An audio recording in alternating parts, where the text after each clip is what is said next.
Atamare e tātou. Good morning, everyone. I'd like to introduce you to my incredible friend, very small in stature, but incredible faith. And I have to say that my friend Meegan here is one of the reasons why I stand here today so confidently. 30 years ago, I wasn't a Christian, and I started to search, and Meegan back then took me under her wing, and my children, and prayed for us and loved on us and served us and helped us in so many ways. I wouldn't, honestly, I most likely wouldn't be here in this church because of what, if Meegan hadn't been there for me. So I stand here with my friend, and it's a real privilege. So yeah, it's very exciting. Are you excited, Meegan? Yes. Yes. Whilst we were away, one of the things I did to Meegan, I didn't post it, was we were sitting down in Africa, in Eswatini, and I had the camera and I stuck it in her face.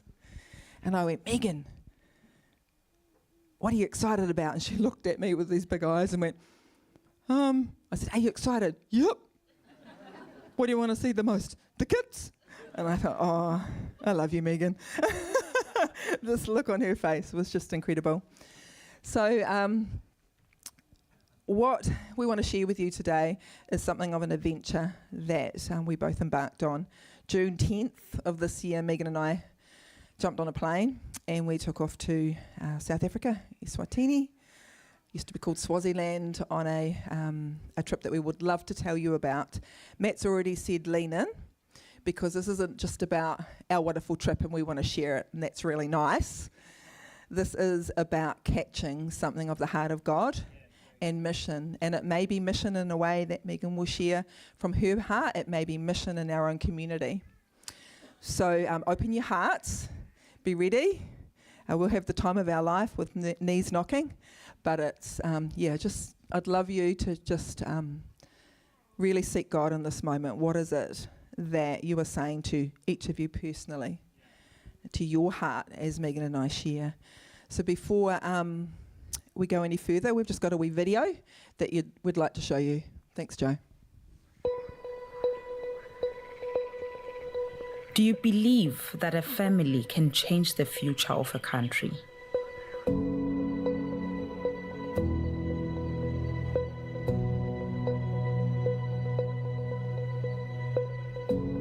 My life depends on the answer to this question. Eswatini faces a critical moment in time where decisions will have generational impact on whether we succeed as a nation or we become a chapter in a forgotten history. My home is rich in culture and tradition, yet struggles with poverty, unemployment, and disease. A broken education system and lack of health care deepens the hopelessness and despair that grieves my fellow Swazis. With a shocking percentage of orphans currently forming the youth and future of this fragile country, a prosperous future seems further and further out of reach. When we first moved here, Eswatini had the highest HIV and AIDS rate in the world. Before COVID-19, we had a 70% unemployment rate, and then we had drought as well. Most kids don't go to school after grade 7, but during COVID, the schools were actually closed for 2 full years, and the kids were all passed 2 years in a row to their next grade. So we have now a whole generation of children who are uneducated.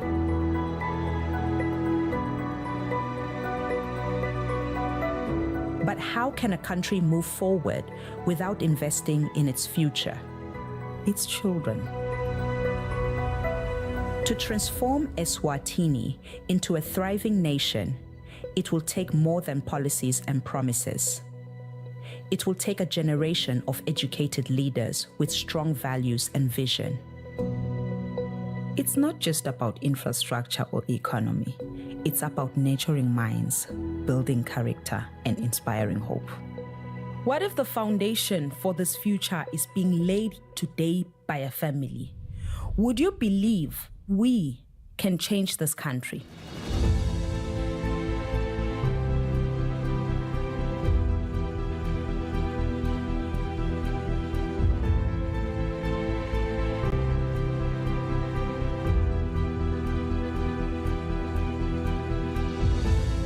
In the heart of Eswatini, Project Canaan is more than just land. It's a place where dreams are coming to life day by day. In 2012, we decided to take a big step and open a home for abandoned babies. Children who are often found in garbage dumps, hanging in plastic bags in the trees, and we bring them into our home. We give them a home. We give them a family. We have an expression here that we say we love them back to life. It's here at Project Canaan that over 400 children find safety, education, and the comfort of a family structure. But this mission is about more than just today. It's about raising a generation equipped to change tomorrow. Through education, character building, and strong values, this mission is raising future leaders, visionaries who will one day shape Eswatini. Education is the only way we're going to change the future for the children and the future of the nation. We have built our own Project Canaan Academy. These children are being raised to be the best that they can be. Some of them are going to be doctors and nurses, but others are going to be the very best tow truck operator or best car washer that they can be. And that's what's important to us, is that they be the best that they can be. 400 children, each with a purpose, each with a potential, and together they are the seeds of national regeneration. I believe that one family planting seeds today can create a nation that will thrive tomorrow. Could these children grow up to be the doctors, engineers, educators, and leaders who rebuild Eswatini? At Heart for Africa, we dare to envision an Eswatini where hunger, hopelessness, and poverty no longer define the destiny of its children. We want to employ as many people as we possibly can. We have a dairy here, we're milking cows, we're making cheese. We have a vanilla project that we're working on right now. We're growing vanilla. Another thing that I'm really excited about, and this has happened over the last year, we're now able to export our produce, and this is going to take us a big step towards becoming self-sustainable. Heart for Africa's vision extends beyond orphans and education. We are creating a self-sustainable model that will generate revenue, it'll offset costs, and create employment for the country. Through economic empowerment, we can shatter cycles of generational poverty and equip young people with the skills and resources to lead thriving, independent lives.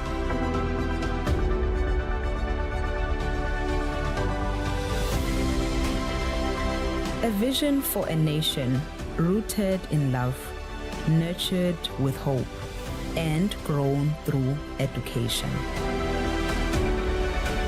Heart for Africa is committed to breaking cycles of despair and hopelessness while raising a generation of strong, educated, and compassionate men and women who will transform their communities, families, and country, one child at a time.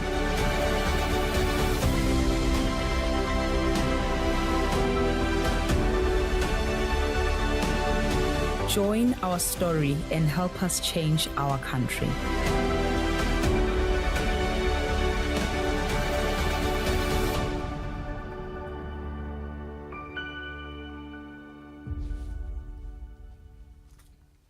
Wow. You right there, Meg? When you see some of the faces of the children that we met, it's quite it shifts the heart again. Okay, we have the first slide.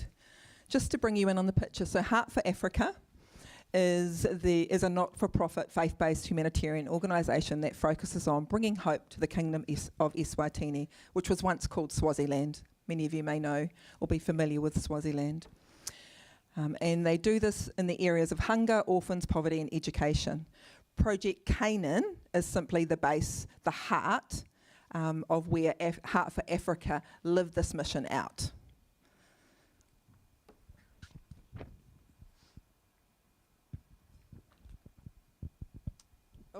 Wrong slide. Can you go back to the beginning, Meg? Just push it back the other way. There we go. Hope I didn't shift it too far then. So, as Janine and Ian said in the video, Art for Africa was established after a long journey for them, being drawn to Africa and a desire to develop a self-sustainable place, not just for orphans, but much more. They closed a very successful marketing business in Canada and waited for God's guidance on what to do next. During that time, they served throughout Africa in orphanages while they waited. In 2009, 2,500 acres of land that was covered in bush was purchased to start Heart for Africa's Project Canaan. They had a team come in from around Africa, mostly contacts that they had made through the working in the orphanages, and they started clearing the bush, clearing the land by hand. Later, they contracted heavier equipment to clear more land. And they built accommodation for orphans and abandoned children to love them back to life. In 2012, the Maxwell family moved to Africa and onto the Project Canaan. In March 2012, their first baby arrived, and his name is Joshua.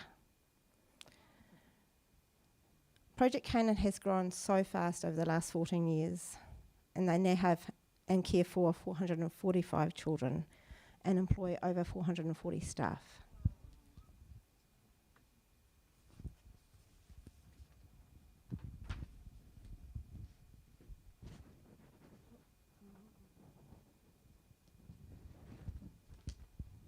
So this is Project Canaan. Up the top is just a little bit of an overview of the property. And in the map, it shows where the various buildings are with the little red dots and the different activities. And right out to the left, you can see another red dot and a blue line. So this is the fresh water source, and that is 9.5 kilometres of pipeline that takes the fresh water source back to Project Canaan and into feeding into their 3 dams.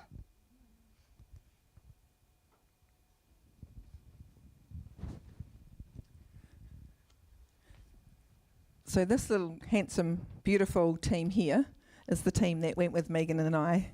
Well, we joined with in Eswatini. You'll recognise the gate.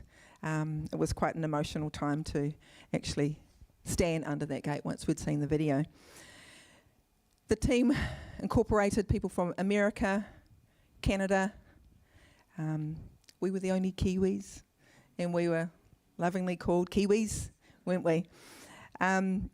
Mums and daughters, husbands and wives, friends, young people. That was really heartwarming, seeing the young people serving in that space.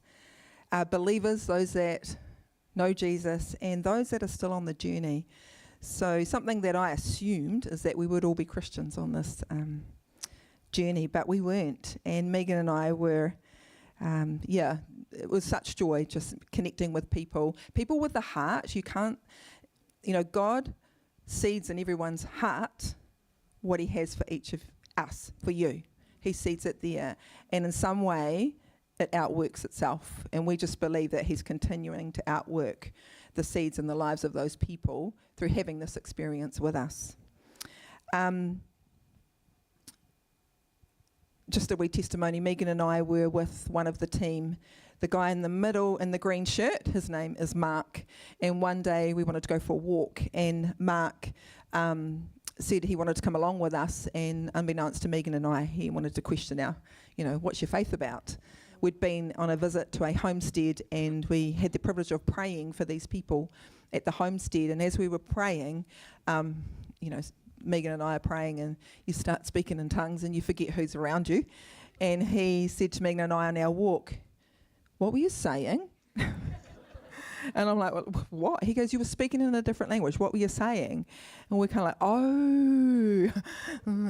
Awkward. We were speaking in what we call speaking in tongues. It's a heavenly language that God gives us. And during that walk, we were able just to speak into his life and encourage him about his relationship with his girlfriend, and just lovingly guide him along that faith journey. So, You know, God, the hidden hand of God continuously works in every opportunity that you place yourself. So, yeah, we're really excited about that. We can't go too far without mentioning the babies. So, yeah, the greatest need for all of Project Canaan and for the children is obviously child sponsorship. Meegan's already said there are 445 children at this children's home. The little boy in the green down here, his name is Blake. He arrived while we were there. So that the emotional roller coaster that you go on, from joy to almost despair to hope to just this incredible, wow, what are we doing here, God, when you see little children like this loved back to life, or beginning that journey of being loved back to life. And this little guy, Blake, was part of it for us. He was named Blake by a couple that, are you able to go back to that first one, Meg, please? Where are they? The lady down here in the corner with the yellow and red skirt on, and her husband at the back, right in the middle, with a big smile and a hat on. His, not the guy with the silver hat, the guy with the black hat, John and Kenya Hughes. Now their story is huge. At the end of the day, they're unable to have children, so they got to name little Blake. And that's what happens. There's always a story behind everything that happens, because the hand of God is hidden there and is guiding and directing. So they named that little guy Blake. He was a little sweetie. We don't get to see the children for the first couple of weeks. No one gets to see them. They're quarantined. And every child that comes into the home gets tested for HIV, any sort of disease that is prevalent in those areas. And, and the reality is they come in with burns and broken bones, diseases and sicknesses. But you'll hear many times they're loved back to life. Janine and Ian have taken babies into their own home, and they've loved on them because they've needed that 24-hour care. And then they go into the Aori home, which Meegan is going to tell you about. 500 nappies a day. Just think about that.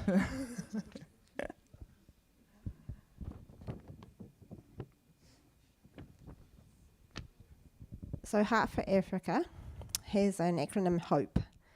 The H stands for hungry, feeding the hungry, not just in Project Canaan, but also in the community. O for orphans, caring for orphans. P for poverty, taking people out that are in poverty and equipping them with jobs and skills to provide for their families. And E for education. Education of the children they care for at Project Canaan, as well as education for all of the staff they employ.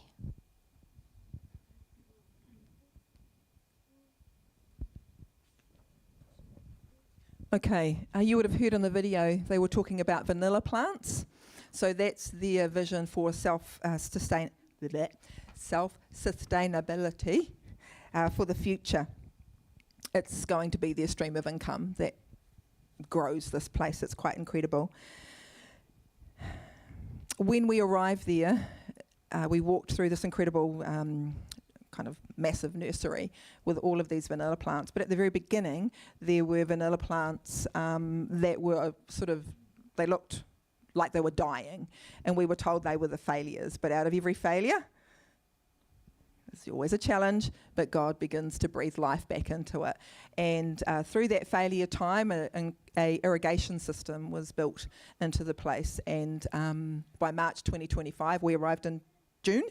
The irrigation system had breathed life into these vanilla plants. So we walked from death into life, which was a picture really of Eswatini. Magonda, who is over here, he breathes his mahi. He loves his work. He sleeps there from time to time. And he gave us lots of information about the vanilla plant. If you know vanilla plants, it usually takes from 4 to 5 years from seedling to table for these things for this to happen, really, for them to flower and for it to happen. Magonda, he hand pollinates 200 plants a day. So he shortened that process to 2 years. So, you know, when you think of self-sustainability by 2030, he's making it happen through hand pollination. Kind of grosses me out a little bit, but that's okay. Anyway, at the moment, so for self-sustainability through the vanilla plant, they need 50 to 60% of the vanilla reaching their full potential. And so whilst we were there, it was 35%. They were on that journey, so it was exciting to see. Another part of, another picture up there is the eggplant. Meegan will tell you a little bit more about that, but there are thousands of chickens. And thousands of chickens produce thousands of eggs.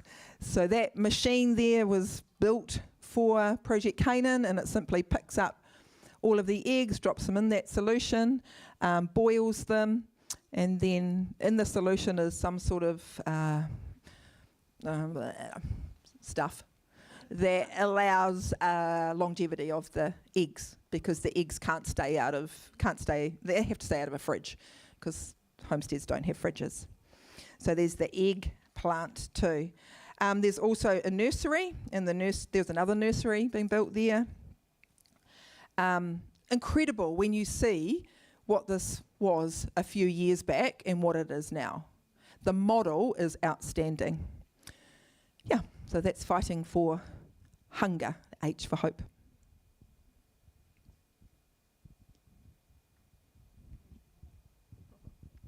Okay, so Project Canaan partner with Feed My Starving Children, who provide mana enriched with vitamins and vegetables, and they also partner with 31 churches in Eswatini to provide meals 2 days a week to children in each church community. This program feeds over 4,500 children every day across Eswatini. The children receive a boiled egg, mana, and a piece of fresh or dried fruit. They really want to extend this program so that the children can have food every day in every area. This was probably one of the most challenging parts of our trip for me, going and just watching these beautiful children bring up their container up to be fed, and watching them get their little meal and taking it and sitting down. And some of them sat and ate it. I spent a lot of time peeling hard-boiled eggs. Fortunately, they weren't boiled fresh, because you know how impossible that is. But some of the children weren't touching their food, and we were trying to encourage them to eating it, and they weren't eating it. And we were told that they've probably been told that they have to take it home to share it with their families. It was pretty challenging, and I must say I had a little bit of a bad attitude towards going on this trip, because we had to drive 2.5 hours to the church and then 2.5 hours back. And we were really tired, and it was the day before we were leaving, and I was like, God, I've had enough. I've just seen enough. I really just don't want to do this. And I knew it would break my heart, and it did. But I often pray that God will break my heart for what breaks his. And you have to expect him to do that if you actually pray it. So yeah, he sure did. Yeah.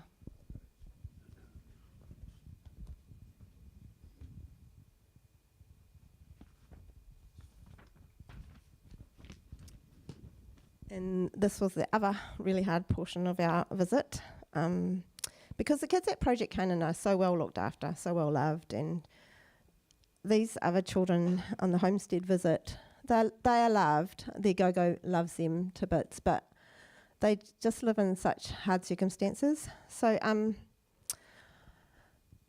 Project Canaan make regular visits to homesteads. Most of them are connected in some way to Project Canaan, so it's a family of someone who works at Project Canaan, or a family that they know through someone that works at Project Canaan. This go-go in the third picture along, that's a grandmother. She's raising 17 grandchildren. Some of those are orphaned and abandoned. A few of them do have their mum around. There was 3 adult children living on site, and one of them was a mum that works at Project Canaan, so she's only home 1 week in 4 with her own children. But her income helps that family a lot, and so that's why she does that. But yeah, it was very challenging to see the circumstances that they live in. The go-go sleeps in that little mattress that you can see there, with a large number of those 17 children either on the mattress with her or on the floor, wrapped in blankets beside her. So very challenging to see, but a huge blessing at the same time to be able to spend some time with them and take clothes and food to them. You can see the pile of stuff outside on that left-hand photo of things that we took to help them, but it wouldn't help them for very long with a big family like that. So the other thing that we found out was that children in Eswatini cannot go to school unless they have school uniform and a birth certificate. So a lot of children don't get the privilege of going to school simply because their families cannot afford to have the uniform. Yeah.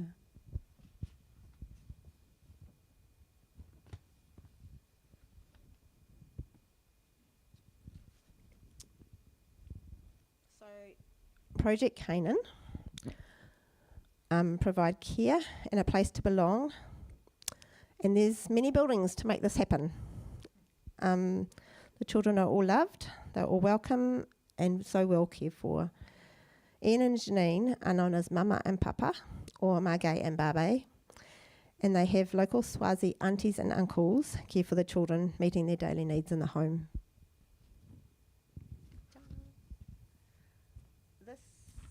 This is 3 photos with the different campuses.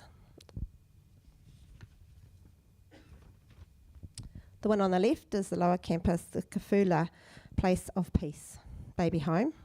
And this caters for newborns through to 6 months. New babies that arrive on Project Canaan, and they can be up to 6 months, and sometimes they're a bit older than they can, but that's sort of like an isolation, a settling in time, and to make sure that they're healthy enough to pop them in amongst the other children. As we've said and you've heard, the babies all come from pretty devastating situations. And Project Canaan only take babies from 0 to 2 years. There's reasons for this.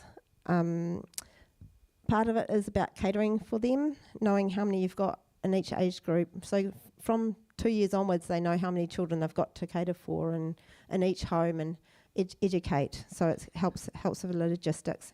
And it also helps with their family culture, that you're not adding older children in that change the culture and the feel of the place. Elroy baby home, means the God who sees, and this is from birth to 18 months, and they have 40 plus babies. Then there's the toddler home, the chosen ones, from 18 months to 3 years. How do you another pronounce 40 that, children. Meegan? I am not going to pronounce that, sorry. You'll have to ask Keith, he can say that. The toddler home is 18 months to 3 years with 40 children. The children are accommodated in rooms of 10 children per room, and attached to that room is a staff sleeping area for normally 2 staff. The middle and the right-hand photo have the middle and upper campuses.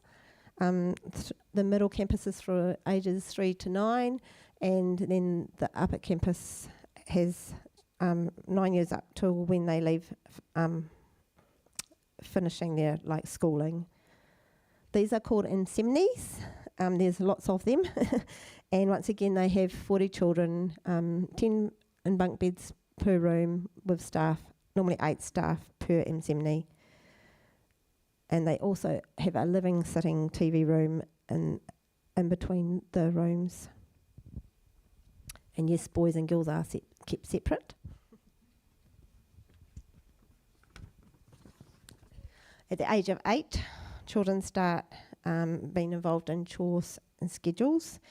And they clean the homes and fold and the laundry with the aunties and uncles. The children each have their own clothes, their own school uniform, and a place to keep their belongings. There's also 2 oasis buildings that are a giving place for socialisation and Sunday church services. A part of caring for these children is providing a good education and having them know and be aware of their Swazi culture.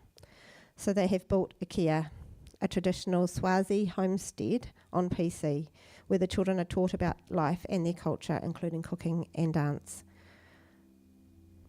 The children are also encouraged to do lots of things outside of the Project Canaan, and currently they've got a hockey team in Botswana that were representing Eswatini. They also do netball and football and have children involved in national swimming comps.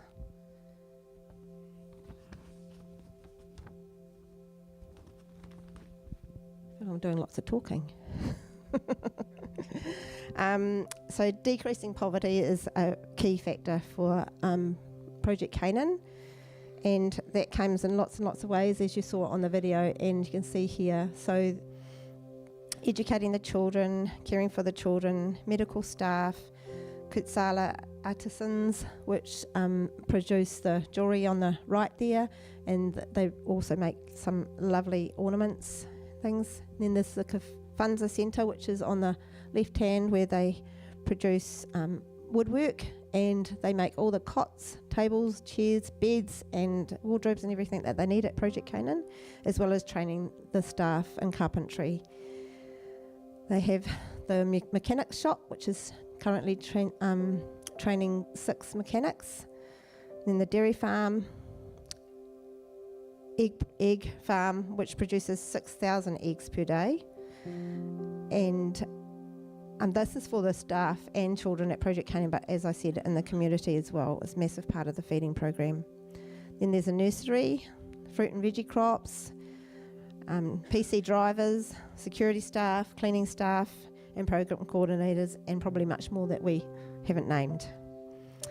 Janine and Kerry are really keen to not only educate the children but the staff as well, and they have talks for them in their lunch breaks and at other times, teaching them on any laws that have changed, educating them on health issues, and really trying to educate them against abuse.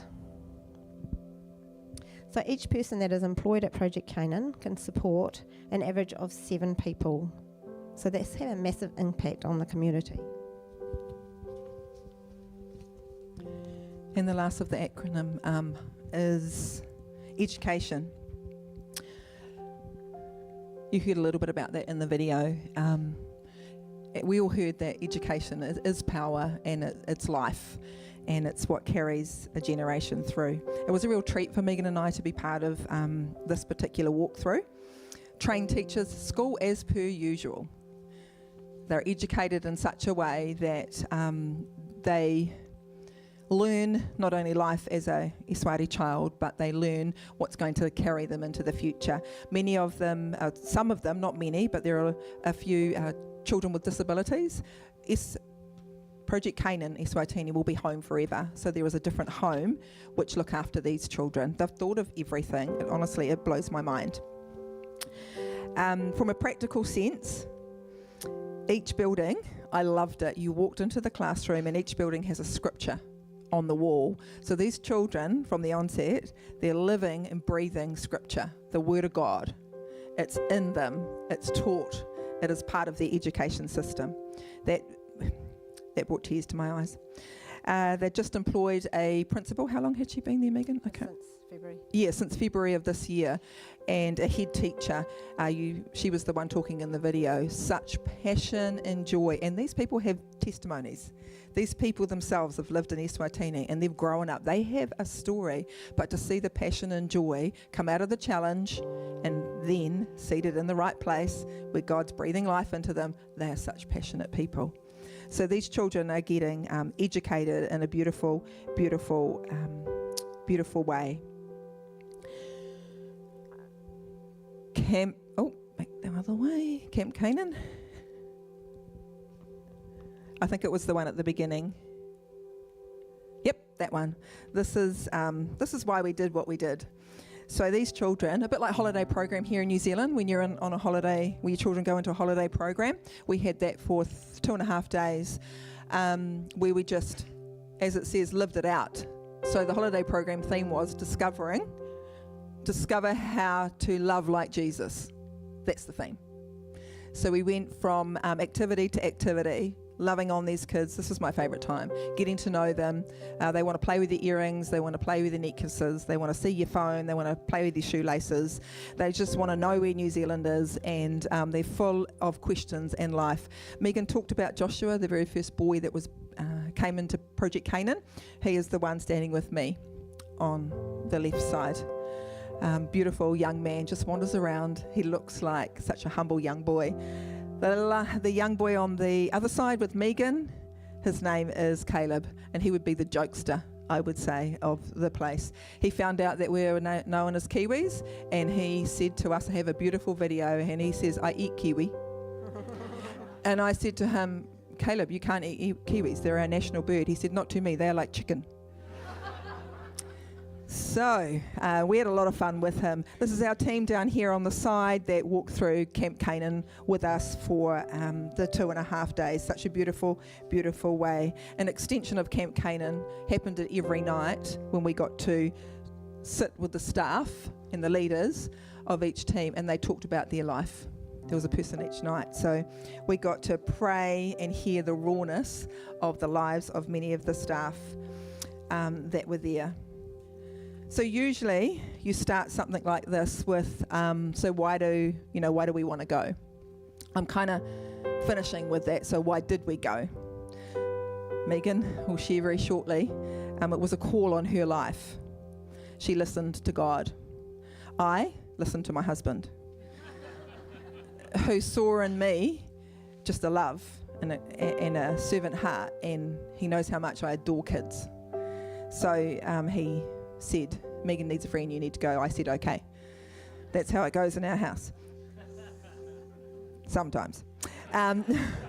We also wanted to connect with the children. We also wanted to connect with the people. But both of us now are left with the question, God, what's your purpose in all of this? Meegan, where to from now? Okay, so Project Canaan and Heart for Africa exceeded my expectations. Ian and Janine have a pioneering yet collaborative spirit, always eager to learn and seek solutions. With God's guidance, they've built a well-organised, growing operation. As for me, I'd love to return. Though the idea of staying for a year is rather daunting, I want to remain obedient to God's calling. I'm exploring options with Heart for Africa's human resourcing team and looking at other ways to support their mission. Everyone deserves shelter, food, education, healthcare, and an opportunity to know Jesus Christ as their Lord and Saviour. Please join me in praying about how we can each help those less fortunate all around the world. James 1:27 says, pure and lasting religion in the sight of God, our Father, means that we must care for orphans and widows in their troubles and refuse to let the world corrupt us. This scripture and many others instruct us to look after the vulnerable. I encourage you to ask God, what do you want me to do? And trust that your small act can be part of something much greater. Together, we can reflect God's heart to a hurting world. Where to from now for me? I just see the whole of this ministry moving absolute generational giants, breathing life into dead bones. The kingdom of Eswatini would have died without Janine and Ian. If they just kind of tolerated it, went on with it, it would have died. God would have probably used someone else, but hey, he used these two, which we're so thankful for. They said yes to the Lord, and we were, for just a short moment, able to partner with them with hope in a tangible way. So what next for us? I'd like to return, like my husband to come too this time. He can put me on the line, I'll put him on the line too. What does this look like in our community, church? In our city? In our nation? What is God doing, and what can we partner with, as Meegan says? Something that shifts our community and brings hope where poverty sits. Now, you might be sitting here today thinking, oh, that's all well and good, that's lovely, very informative. mission's not really for me in this form. It's not for everyone. But what if what you have is for someone? What if your gift, your ability to do what you do is for someone? I've been on this God gig for 30 plus years, and what I know about him is that he has everything that we need. The world needs us. Our nation needs us as Christians. Our community needs us. We need each other. We have the ability to reach down and lift someone up, lift people up. In New Zealand, we're known as the land of milk and honey. But if we don't drink of the milk that God gives us and the honey that he serves us, it's just going to die off in our own lives. So what is it for you in your context, in your workplace, in your family, in your community? What is it that you can breathe life into? What is it that you can reach out with? Something that we've bandied around for a very long time. It's kind of out there in the abyss at the moment, but we're drawing it in as a centre here for Equippers Church, New Plymouth. What if you have the skills to help someone in their emotional state? Our well-being in New Zealand, we're doing okay in some ways. In other ways, it's a dying. People are dying because of their mental health and because of their well-being. The enemy is lying to our younger generation. The enemy is lying in the way of social media, through social media. My generation, we're very time poor. So we might not be suffering, some are, but in the physical poverty, or poverty in the physical way, but we're suffering in an emotional way. So what if we could breathe life into marriages? What if we could breathe life into parenting? What if we could breathe life into finances and how people see that? What if we could breathe life into the corporate world, into supervisors, into CEOs, into managers, people, by just sharing something of the seed of love or hope or wisdom that God's given each of you? What if someone out there needs you? So let's get back to the centre. What if here in Equippers New Plymouth, we had a centre that could breathe life into families? What if? Just as PC, Project Canaan, needed Janine and Ian to save the nation of Eswatini, what if we could save our city?